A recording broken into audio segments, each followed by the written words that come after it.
opportunity. And sometimes we overschedule ourselves because we don't want to let a friend, a coworker, or a family member down. The truth is that you can only do so much within a 24-hour period. There will be instances when you have to pass up something that you would have typically said yes to, because if you commit to it, you will find yourself in a state of overwhelm.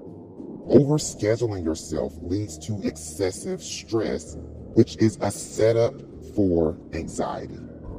So even if you're feeling like you can squeeze one more thing in, sometimes it's just not worth it to overpack your schedule. It's important to be honest with yourself and others about what you can realistically handle and how much time you will need to get everything on your to-do list done. I recommend scheduling breaks into your day, even if it's just a 10 to 15-minute break that will allow you to get refreshed and prepared for your next activity. Habit number 4, never turning off. It may not feel like a big deal to not schedule me time, but never having any downtime can take a toll on your health. Never turning off makes it really difficult to enjoy life. So be sure to schedule life into your life. Give yourself a timeout every day. When you finish working or studying, put everything away and find an activity that you can engage in that is not work-related. You can exercise, you can meet up with friends, you can take a nap. The key is to step away from workload. What I've discovered is that stepping away and coming back with a fresh set of eyes actually improves your productivity level and the quality of your work. Habit number 5, identifying with negative self-talk. The habit of talking down to yourself throughout the day can also cause you to feel more anxious.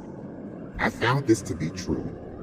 You can think yourself into a state of anxiety, or you can think yourself into a state of hope. Do you talk to yourself as well as you talk to others? Do you treat yourself as well as you treat others? Positive thinking is essential for mitigating stress. All of us deal with some level of negative self-talk. However, some people believe and agree with the negative thoughts that pop into their minds, while others choose to capture and release the thoughts that are not serving them. So, the key here is to not identify with your negative self-talk. Habit number 6, spending too much time on social media.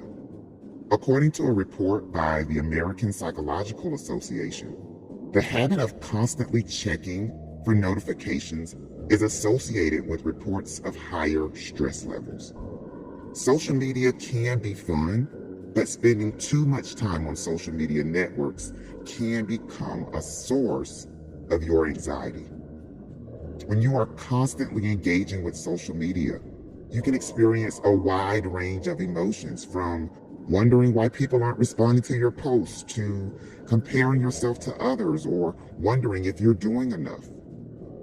In most instances, you are viewing someone's highlight reel, so it's really unfair for you to compare your real life to someone's social media post.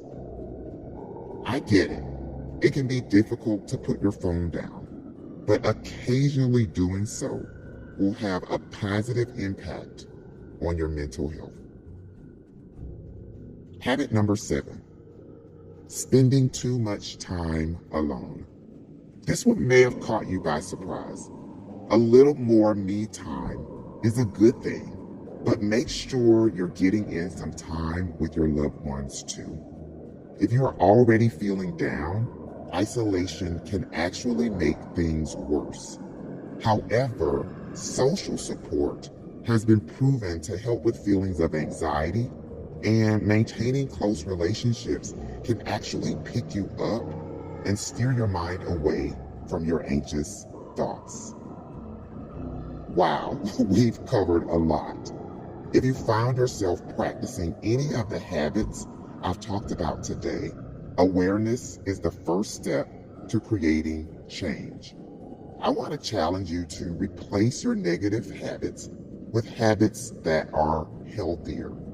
Now, if you begin making positive changes, but you still find that you're feeling anxious, you might want to connect with a healthcare professional.